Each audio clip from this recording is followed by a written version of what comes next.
Сәлеметсіздер ме? Осындай өте керемет комплекттегі мынау сырғаның тоқылу жолын көрсетемін. Крючоктың номер саны 2. Ең алдымен 5 осылге келіп аламыз. Міне 1, 2, 3, 4 және соңғысы 5. Осы өрнекті енді біріктіреміз. Біріктіріп алғаннан соң осы дөңгелегіміздің ішіне 10 осылге келіп шығамыз. Міне дәл осылай біріктіресіздер.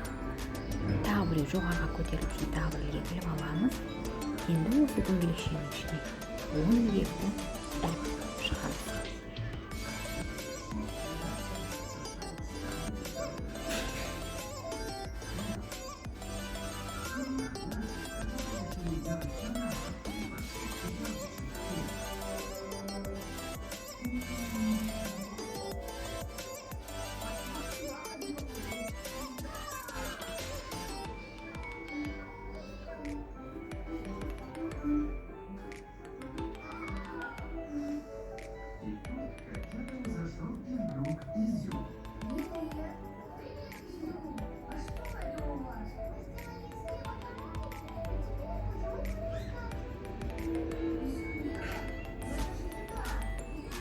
Он ілгекті іліп алдық. Енді жоғары қарай 1, 2,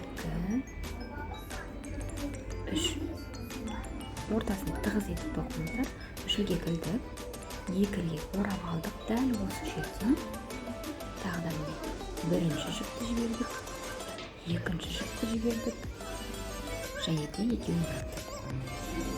Тағы да 2 рет орап алдық. Келесіне бірінші жіпті жібересіздер, екінші жіпті, сонымен қалған екеуін біріктіреміз. Тағы да міне айта кетейін, екеуі орап аласыздар. Бірінші жіпті жібереміз, екінші жіпті жібереміз, соңғы екеуін біріктіреміз. Дәл осылай 10 көзге дейін осылай тоқып шығасыздар.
Он көзге іліп болғаннан соң мынадай біріктіреміз.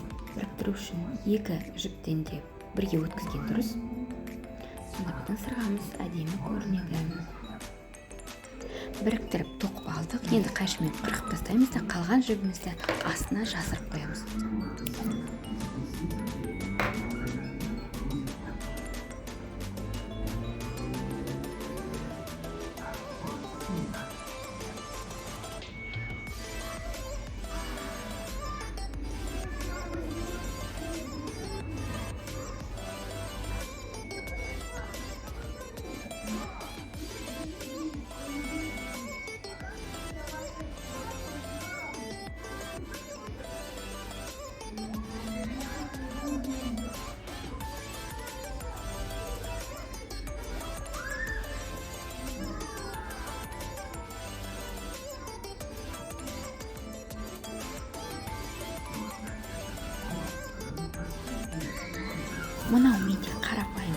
осыны бүйтіп инемен тесіп алып сырғамызды өткіземіз. Негізі моншақ, басқа да әртүрлі тастар да қойсаңыздар болады.